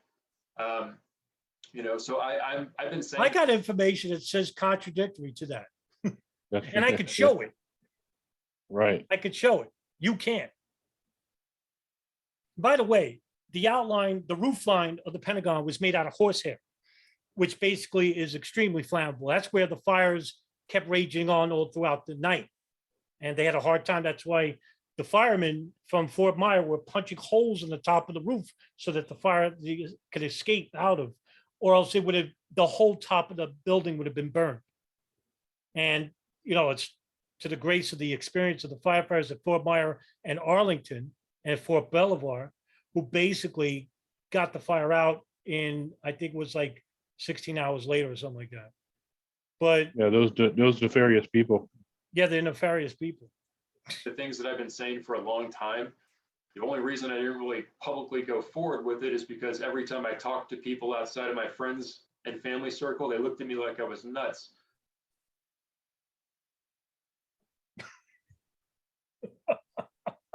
But now that the jabs are going on, that was a little dig, but anyway, you know what? Here's the thing, Adam. If you didn't come out with anything yet, you come out with nothing. We've been asking you over and over and over again, what do you got? And you tell us nothing. Let me say it again. You tell us nothing. This whole conversation we've had so far, listening to you in this video, I have learned absolutely nothing. You did the same thing to us months ago in a Zoom meeting, when we first had the Zoom meeting, when we first met you. Yes. You did the same thing. Yep. And I asked you, do you feel like you've been heard? Do you feel like you got everything you wanted out expressed? Do you feel like you have been acknowledged? And I was very adamant about that. I wanted you to know that we were there to listen to you and hear what you had to say. And then when it was all over with, it was a big nothing burger. So what do you want us to do? A big nothing burger. Forget about wheel burger. It was a nothing burger. That's what you got to Outside worry of Lee about. Wheelbarger, right? Outside of Lee Wheelbarger, let's put him to the side just for now, for the sake of arguments. Put him to the side. What do you have that shows that everyone is lying but you? What method are you going to use to show that they're all lying? Are you going to say they're all elements of the government? Are you going to say that they're coerced? Are you going to say that they're just wrong? They basically didn't see that? How are you going to go about proving that? By one person, not everybody, but one person. How are you going to do that? I'm dying to know, because if you're going to say that everybody there that saw the plane hit is lying and you're going to prove it, do you know how many years that's going to take you? You have to find where they are. You have to have the manpower to go and, conduct these interviews, unless you're going there with a notebook. And then when you disagree with them, what could you possibly say? No, you didn't really see that, did you? Well, yeah, I was there. I saw it. No, because I worked at the Pentagon. I didn't see any plane debris. Were you there at the time of impact? No. Well, then why are you claiming I didn't see something when you weren't even there yourself? That's what the conversation would look like. Ed? Yep. Exactly. I mean, that short and sweet. You weren't there at the time of impact. They were. You claim to not have seen plane debris afterwards. Meanwhile, Other people did. Right, other people did. You're now saying that everyone there is lying at the fact and after the fact, but you. Yeah, you really need to take a look at that. Yeah, I think You so. really need to take a hard look at yourself in the mirror and ask yourself, is this reasonable? Is this plausible? Could everybody be lying and I'm the one telling the truth? I'll kind of see the overarching tyranny. The world's waking up, so I'm finding that people are very receptive to this information now. So that's really my goal in life. What Is information? to just Really, what did you impart specifically? Right. What information? I'm still waiting. Besides the name of Lee Wheelbarger, you mentioned no other name. None. Except for the general, Right. James Jackson. who's under investigation for not giving bullets. Right. Yeah. And James Schwartz. You were specific about that too. Yeah. All right. 3 names, right? You mentioned nothing about any contradictory evidence to the plane hitting the Pentagon. In fact, you went as far as to say, when Sandra asked you what happened at the Pentagon, do you believe a plane hit? Well, let's just say that what I saw didn't fit that, which means nothing. You don't have a position, because in order for you to have a position, you basically got to have some evidence for that position. You basically have a speculation. Not just that, but he has to. For him to have a position means he's taking a side, Right, he's taking a side. and he doesn't want to do that. He wants to leave his options. It sounds like That's April right. Gallup, doesn't it? Very much so. April Gallup, who sued Dick Cheney and Don Rumsfeld in 2011, and then a second civil suit where she added Osama bin Laden and American Airlines. And the reason why she said that was because if the other theories are true, I'm still a victim of that, Right. and I exactly. deserve compensation.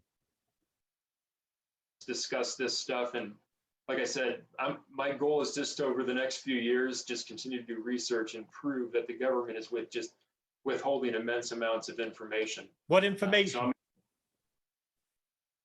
What information? Yeah. You're not even specific about that. All right. So that's Adam Eisenberg. And so other people, Didn't he call me a cocksucker at one point? yeah, that I didn't clip that out. Oh. I have because it was real quick. So there's other people that were opining in this 2-hour discussion, and one of them was Xander Arena. And this is what Xander Arena had to say here. And I think Ed has some experience in this area. There were multiple events there, which created a lot of confusion. And so people do have, firm opinions on what happened. And they're describing the same event from different perspectives.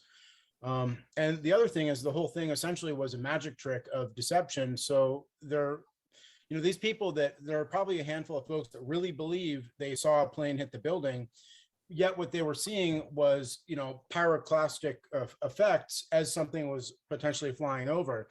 But in their mind, that they're never going to reconcile that. They saw a large explosion as this object was approaching the building. They may have seen a David Copperfield presentation, and they're convinced that she teleported from the box or whatever, so the smoke and mirrors was effective.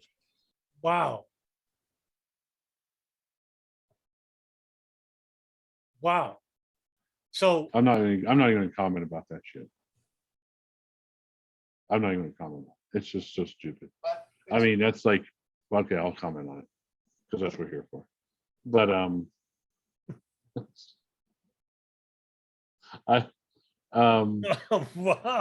What could you possibly say? I mean, really? well, I'm like trying. Okay, so the government decided to create a diversion of a plane. They decided to have a plane fly toward the Pentagon and then create a diversion, have a big explosion, and then the plane flies over the Pentagon, and the government is in control of all perceptions of every witness who was there. They know exactly what everyone is going to see and how they're going to perceive the situation, because they know how everyone's brain is going to look at it. They know how everyone is going to view it from where they're at and their angle. They've completely figured all that out, yet they can't balance the budget. Can't even hide a blowjob. Can't hide a blowjob. You're imagine if I'm Gene and Sandra, I'm like this. That's what. What? Okay, Oh my God. you're an educated man, right? I don't think you're stupid at all, Xanderina. I think you're an educated guy. I could tell by the way you speak. But for you to propose this theory leads me to believe that you are so fervently against the official narrative that you'll believe even the most ludicrous of theories and then make yourself believe it. That's like religion. Imagine the case of having a plane at the moment it reached the Pentagon, an explosion happened and the plane kept going. Now, all the radar satellite coverage of the nearby airports and air traffic control, all the people, every single body in the area of the vicinity of the Pentagon, including Arlington County, that's by the Pentagon because the plane kept going. Even by the highway, and there's video of this, by the way, that I saw that you used in the video, which doesn't show a plane in the sky except for the C-130. All of this is basically an illusion. They really didn't see what they saw. That's what you're going to run with? Meanwhile, who the fuck does anybody tell anybody what they saw? I mean, that takes gall. Especially with something like that. Yeah, we're supposed to sit there and go, okay, thank you, Xander. You figured it out. Thank you. Awesome. Now we can go to the FBI and report this. I'm gonna believe you, who wasn't probably even in the state, over people who were actually there. And you expect me to take you seriously? And again, I sound like a broken record. Gene and Sandra, you would rather be mad at us because we would basically call Xander Arena a liar. I don't think he's lying. I just think he's wrong. Yeah. You know what? I'll agree with that. I don't even think he's lying. But you can see our frustration, and you have to understand our frustration. You gotta look at all these propositions.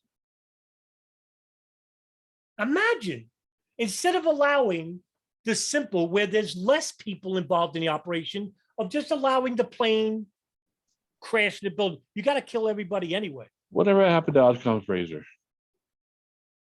What's that? It's the most plausible scenario, is more likely the scenario. If you're going to involve, right, this is right, your quote is right. If you're going to involve like a drone airliner, if you're going to involve anything other than Flight 77, that means you got to have the following: the FAA in Arlington, the air traffic control in Indianapolis and Washington, D.C. You got to have the first responders that were there. You got to have the FBI that was at the site. You got to have FEMA that was at every single body from the state, federal, local level has to be involved now. And you got to make sure that every single one of them followed that story for the last 21 years. Yep. And all 1,000 people involved at the site didn't get a clue that that they weren't picking up plane parts. Man,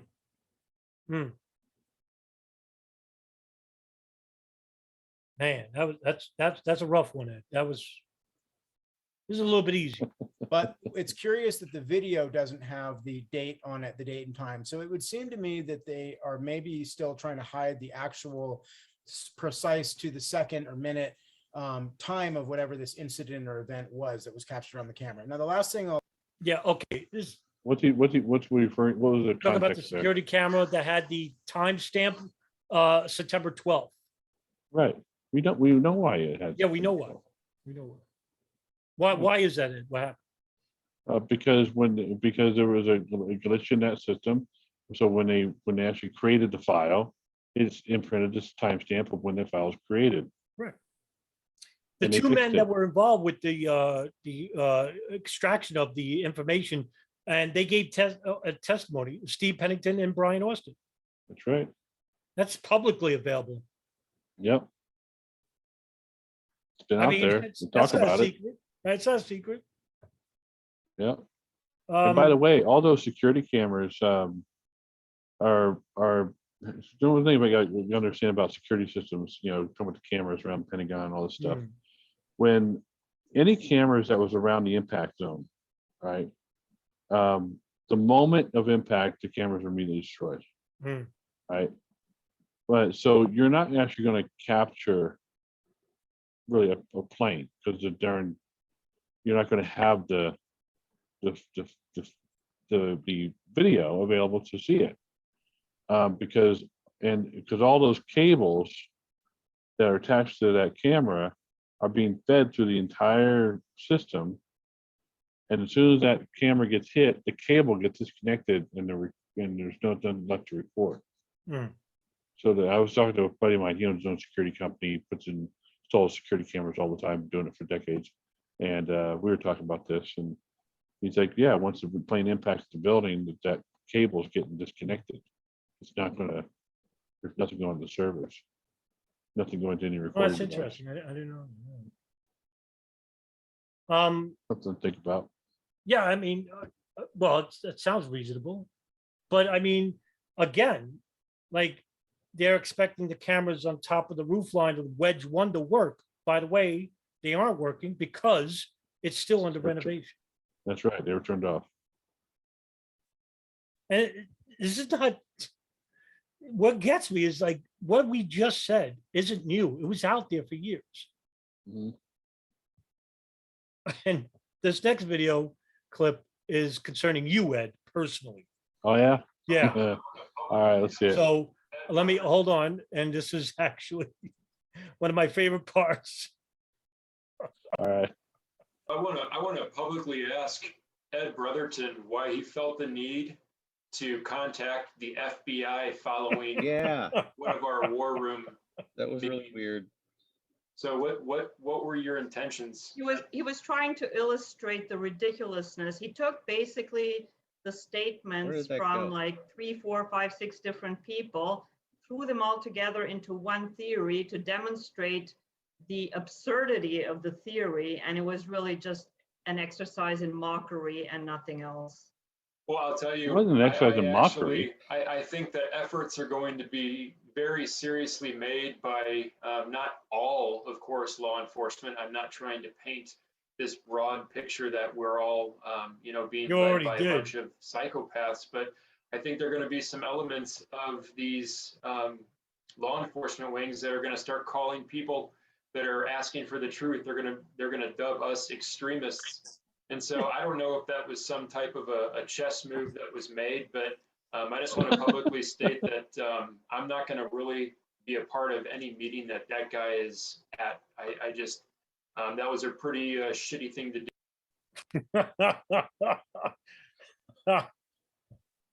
What the fuck? It's like I thought they had it figured out. Well, No, here's why. Yeah. Here's let me explain how this came about. Okay. So I woke up. I remember it was a Sunday morning. I woke up and I started thinking about the conversation from the days from the prior days Pentagon discussion. Hmm.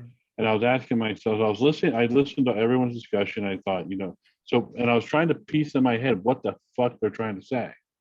What the hell? I don't know. So I was putting together based on this person's statement, and that person's statement, this person's statement. I'm like, so I put it all together. I'm like, okay, here's the theory. And I'm like, what would this look like if it was written down on a piece of paper? If I had to go report this to the authorities, and if this is truly what they believe, if this is really what they believe, then they shouldn't have any problem in having it reported to the authorities. Right. Right? Because if this is what they believe, this is what they believe.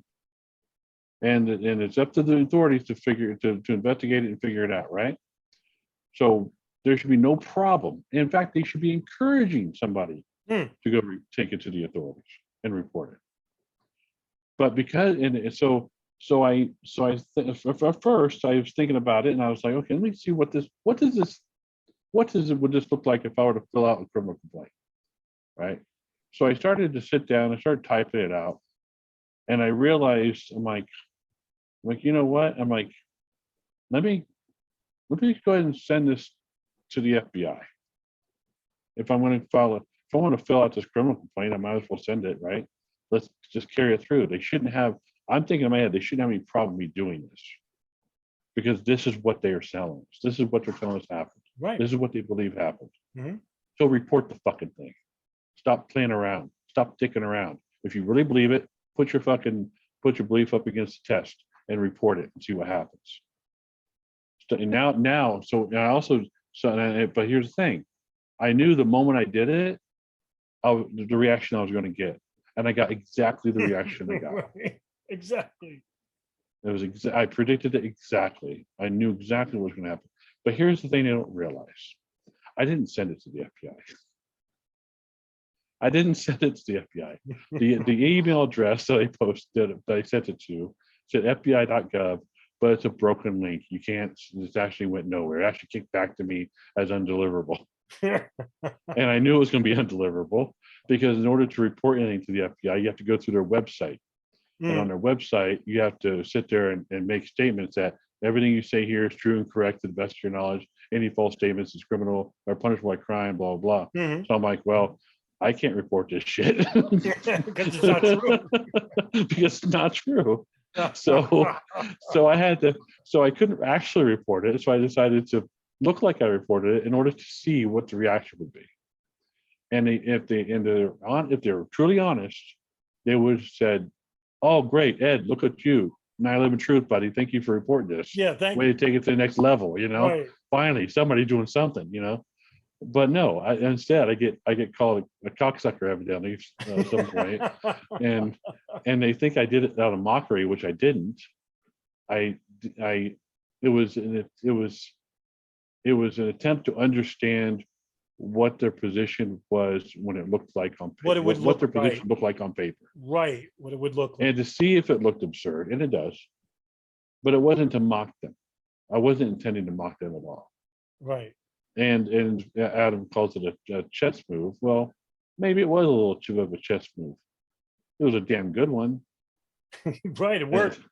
Yeah, I got exactly the reaction I expected, and I hope now that they know this, they could look at themselves in the mirror and ask themselves, "Yeah, what the fuck are we doing, guys?" Right, exactly. Because that was the ultimate point of sending. Yes, Right. they don't believe their own shit. In other words, Right, exactly. they don't believe their own shit. So if they don't believe their own shit, what the fuck are you doing? Right, exactly. Because You if they can't take did it to the believe, author- if they did Yeah. believe, they'd be They thanking would. you. That's right. That's right. That's exactly right. That's exactly right. So that's why I Um, did that. Yeah, unreal. This clip is Morgan Nolan. I think he basically was talking about me specifically and us in general terms. Hold on a minute. I gotta share the screen. What am I doing? Question of how we come to this wide disparity on the Pentagon. And just to follow up where Sandra left off, I think one point that would explain some of the trajectory that the Adam Fitzgerald group, shall we say, is coming in with. They base everything they do in the geopolitical. So they're looking in the behind the scenes, the follow the money, the CIA, looking at a ton of different things from that aspect. And as Adam Fitzgerald has put out a few videos on, say, like David Ray Griffin, that are bone dry of any real criticism, and they really show his cards when it comes to knowing anything but the geopolitical. He doesn't understand a damn thing about the science of New York. Yeah. This is not a rib on you specifically, Morgan. So because I like you. So, but Morgan, it's no secret that I basically say that I am not to be taken as any type of an authority or even a layman when it comes to what happened at the World Trade Center. In You fact, said that many times. I don't know how many times I have to say it. In fact, I just interviewed Adam Taylor on my podcast. And I've interviewed four, David Chandler, Wayne Costi, Ross Muir, and Adam Taylor. Okay. Concentrating on a subject I know nothing about. Why? Because that's how I conduct myself when it comes to studying 9/11. I want to hear from people who I consider reasonable. I consider them reasonable. If they think or know that there was devices used in the World Trade Center, I want to hear them. And I want to hear what they have to say. And if what they say is irrational, well, I'm going to call them out on it. Well, there was nothing irrational that he said. And I'm the better for it. But it's no secret, Morgan, that I tell people, and I tell truthers this, that I'm not to be the authority when it comes to the physics 9/11. In fact, I'm worse than that. And yeah, I could give you my opinion, but it means nothing because I've done no study to it. Now, as for like the geopolitics, yeah, that's what I study. I don't ever call myself an expert. I don't ever call myself like an authority leader. I call myself a student because I'm learning every day something new, just about almost every single day. That's what I call myself, like a researcher, an investigator, a simple investigator. But at the same time, there's only the physics and the geopolitics. There is no other field involving it. In fact, the geopolitics is what the most expansive part of 9/11 is. And Very yet true. it's the most poisoned. It's the That's most it. ignored. Yeah, and the most ignored. Most ignored. Because you damn well will know that they're not going to be talking about Ahmed al-Hada and the Yemen hub in Yemen and The how one the sheik. NSA and the CIA was listening to the phone calls for 6 years prior to 9/11. They're not going to be talking about that. They're not talking about 1993 World Trade Center bombing Mhm. or East Africa bombings or how bin Laden got involved with radical fundamentalism and how he was followed by the CIA for years, even prior to Al Qaeda even being constructed, or they're not going to talk about how Al Qaeda was constructed. No, because you don't believe in hijackers. And so if you don't believe in hijackers, all of that I just told you about, why would I study it? So you keep it simple. Basically, you stay at ground zero. Fine by me. I never critique you for that. But I tell you straight up, you're only telling a small portion of the story. That's my only critique of people like Gene or Morgan and anybody else. But I can understand that you're intimidated by the geopolitics. It is an enormous subject and it is very confusing. But for Sandra and Gene, you basically want me to simplify it for you. I can't. In fact, when Ed set that meeting up and I was talking for 40 minutes, that was me simplifying it for you. 40 minutes. There is no Joe Schmo did this and he's related to this and bang. No. It can't be summed up like that. Last but not least, Lorraine Clark. Oh, yes, Lorraine. Yeah, Lorraine Clark. Oh, Lorraine. You know Lorraine better than me. I think I blocked her on Facebook a long time ago. I think I For finally did. obvious reasons. She goes by Ruby Gray and other names, and this is what she has to say. Has recently released a whole load of information, and amongst that was testimony from the crew of the C-130, not just the pilot, but some of the crew. And they gave totally different story from what the pilot gave. Wow. I couldn't hear that very well. Oh, okay. You couldn't hear that well? No, Um, there's something about C-130. yo, hold on a minute. Let's see if you can hear that. They gave totally different story from what the pilot gave. Wow. I'll have to enlarge on that probably on The next one. Facebook and sort of contrast the two viewpoints. But it sounds to me like the crew was told to say that they went here, while the pilot has publicly said many times that he went on a totally different route, which is again different from the radar. So No. it's all very interesting, but certainly Lieutenant Colonel Steve O'Brien, Whoops. his version of his flight path does not agree with the radar. So Does this match with what you're saying then? News article I just found. C-130 crew saw Pentagon strike. Officials confirmed. well, they didn't actually see the Pentagon strike because they were so far away from it they couldn't make out where it was. According Right. to Steve O'Brien, it was a couple of minutes before he got there and then identified where the fire was, and that was the Pentagon. But he said it looks like the plane has hit the Pentagon.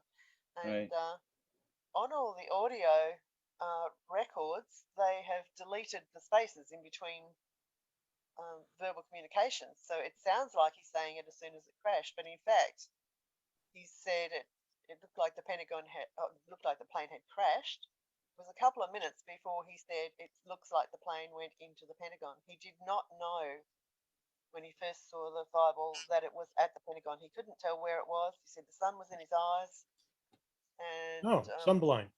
he could not make out where the plane had landed or hit or where the explosion came from. So a lot of people are confused about that, and but Steve O'Brien was quite adamant that he did not see it actually hit. He saw a fireball, couldn't tell where it was.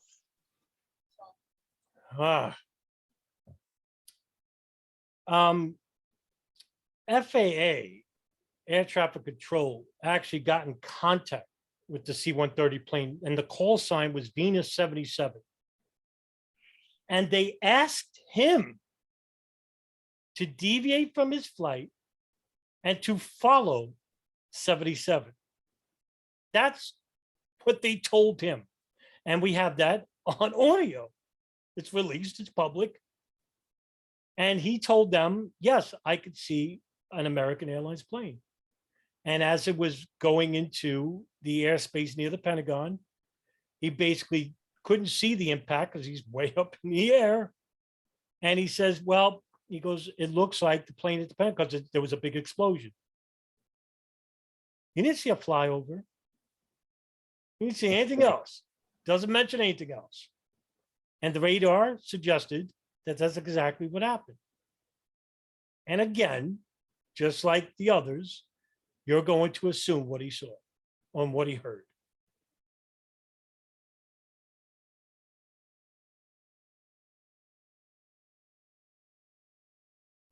Yeah.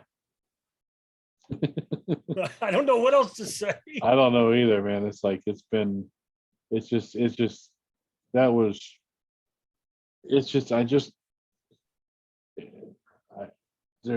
don't get it. I don't get it, man.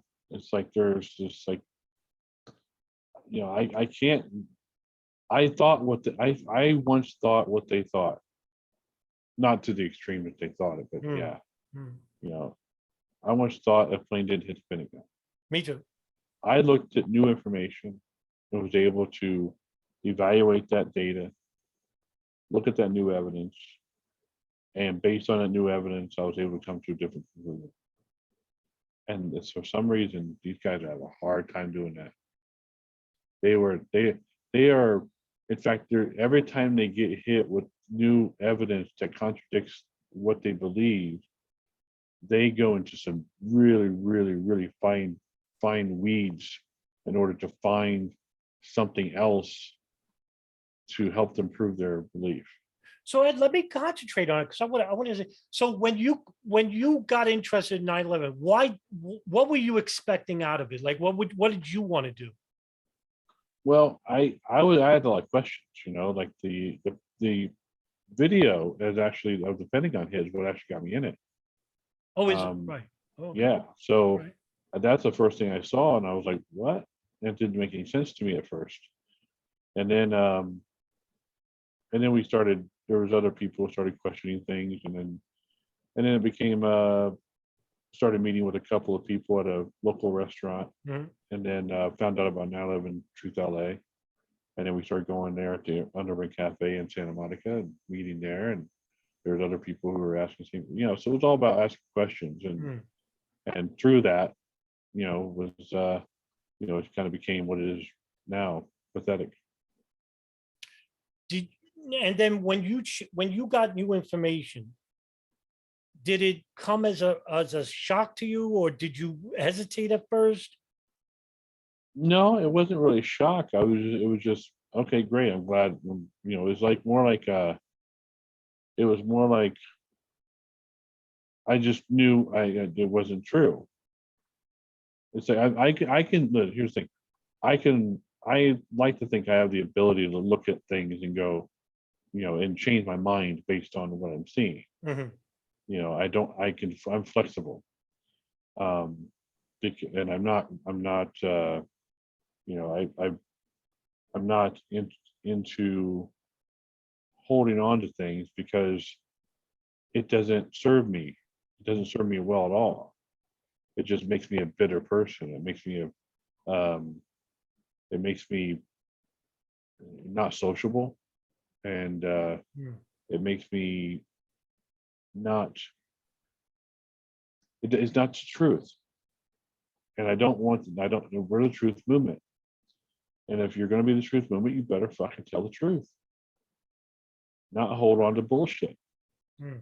You know, it's not everything is a look. Believe me, if there's anybody who would latch on to believe in these outlandish conspiracy theories, it'd probably be me, because I'm the one who was even prior to 9/11 already on board at doing a lot of activism, et cetera, on various things, Hmm. and already distrusting my government for lying to me. So I was already in that mindset of not trusting the government, and therefore, truth be damned if it brings down the government, Right. But I'm not. That's not me. The reason why the reason why I was involved in the early activism pre 9/11 is because I was searching for the truth, and I found it. And when I found it, it was contrary to what the government was telling me. Yeah, And but anyway, right. Anyway. yes, Right. so I don't bring me bullshit. Don't bring me a bunch of bullshit, because it's bullshit. That's it. And so I can, it's easy to spot bullshit when you, especially when you contrast it with something that makes sense. And why do you think, like, what is it about, say, Adam Eisenberg that makes him want to hold on to these theories in opposition to the evidence? I honestly, I don't know, because I don't know him well enough to be able to give you any insight. But I think a lot of it has to do with his relationship with his father and his hatred to government, because of how they treated him with the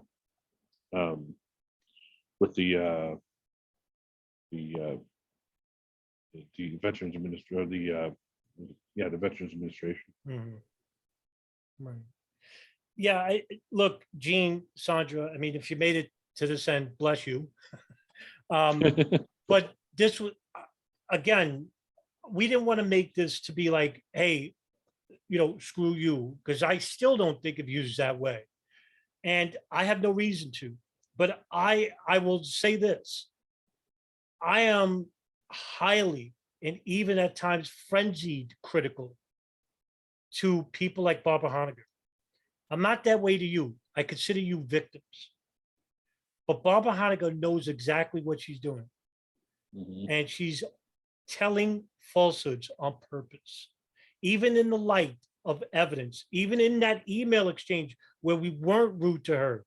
And Ed did 3 video responses to her, showing her where she's wrong. No response, nothing from you guys either. And yet you want to stay in this corner because you believe in cohesion. Well, that's not true either, because if you actually believed in cohesion, you would actually have us along with you. But I can't be cohesive to somebody who's actually promoting falsehoods. And this is you brought this up too, Gene, in the video, where my test question is, do you support the Lawyers Committee grand jury inquiry? I don't support the Lawyers Committee at all. Why? Because on their board membership are people like Barbara Honegger and Richard Gage and Jane Clark. And they promote falsehoods, which would lead me to question why Mick Harrison would actually have them in his group, knowing full well that in the public eye, they would be absolutely criticized.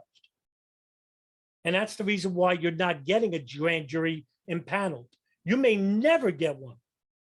And if you do, which I'm hoping you do, because I want to see you guys in court, because if that day comes and you got to let Barbara Honegger speak, that's the end of you. And you'll get the April Gallup treatment. And then you could just act like Adam Eisenberg and basically say, you see, the government's against us, instead of saying, where did we go wrong? Exactly. There's got to be some humility going on. Didn't you say once, Ed, to Gene, what if you lose in court? Where's the backup plan? Did you say something like that? Yeah. And what did he say, Gene? We're not going to lose. Very, very, very, very, not a very bad viewpoint. Right. You always got to have a backup plan. Always. But yeah. So I think we can leave it at that. I mean, we Yeah. spent an exhaustive amount and we said a lot. Anyway, I hope our criticisms are taken with you know, not with any anger or angst or anything like that, but I just want you all to understand that this is you guys have a lot of misunderstandings, and we're here to clear them up. And by the way, if anybody ever has a problem with me, you got my phone number. Just call me and ask me. Right. Nobody does that. It's like nobody called me, say, "Hey Ed, how come you sent that email to the FBI?" I would explain it to you. But nobody bothers to call me and ask me. Nobody comes to me and says, "Hey, what's up?" And I'll talk to you. I'll explain it. I have no problem with that. Everyone has you all have my phone number. You know how to reach me. So don't I wouldn't advise just letting it go and then just start talking about it all over your war room, because if you don't understand what's going on. And this is actually goes to the point about how you guys are operating, because if that would be a logical thing to do. If you have a problem with somebody or something that somebody did, then the logical thing would be to communicate and call the person up and say, "Hey, I saw this. What's up with this? Why'd you do it?" And then we can discuss it and be done with it. Right. But you didn't do that. You want to hold on to it. You want to hold on to it. Avoid talking to me about it because you want to have your own belief about it. And then you could take that own belief, you could take it to the war room, you can talk about it, gossip about it, say, "Oh, Ed did this, Ed's doing this, Ed's doing this." Yet nobody talked to me about it. Nobody asked me. I'll tell you straight up why I did it, and I already did. So it goes to show you just where your thinking is and why think about that. Why did you approach it that way? And it might give you a good insight as to the rest of the things you're doing. You'll get a clear understanding too. And, to end it, I don't consider anyone in the war room an enemy. I think you're Yeah, me either. victims of these people. Like, I know you can't stand my attitude, and I'm very aggressive to Barbara Honegger or Richard Gage, and I'm never going to stop. Never. Not unless if they keep promoting falsehoods. I'm going to have the tenacity that you guys should, because they're representing you, not representing me. Exactly. You.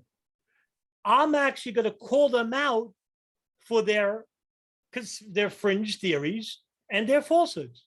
Something that you should have done long ago. In fact, I think I know why you don't.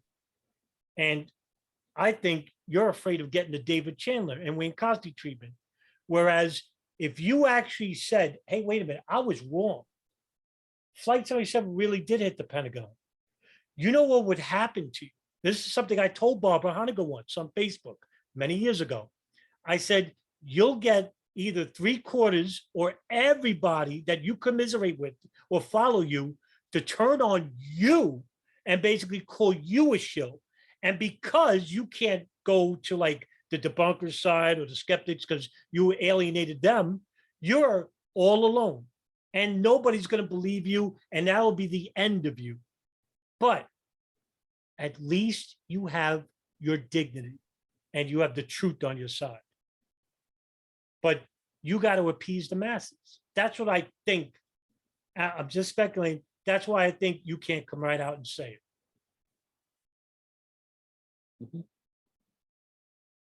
I concur.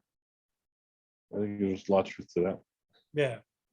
But yeah, just to say, Sandra and Gene, I have no personal animosity to you. I never did. I disagree with certain things. We could talk about, we've done it before. But yes, I'm always going to be quite critical to Richard Gage and to Barbara Honegger and to Christopher Bolin and Jason Burmis and Adam Eisenberg and all these people who will propagate these lies and falsehoods and speculations in the light of the evidence. I'm sorry, because I'm not going to compromise myself just so I could get a few more followers. I'd rather have nobody follow me if that's going to be the case. Because when I talk to people who follow me on YouTube, I'm hoping that they do their due diligence and research what I have to say, because I don't want them to believe something. I want them to know something. That's how you build a movement. Ed, any You're here. final words? Nope, I just made them. All right. Ed, this was some experience. Yeah, it was great. Yeah, have a good night. And listen, we're open to dialogue. Gene, Sandra, and anybody else. Okay, have a good night.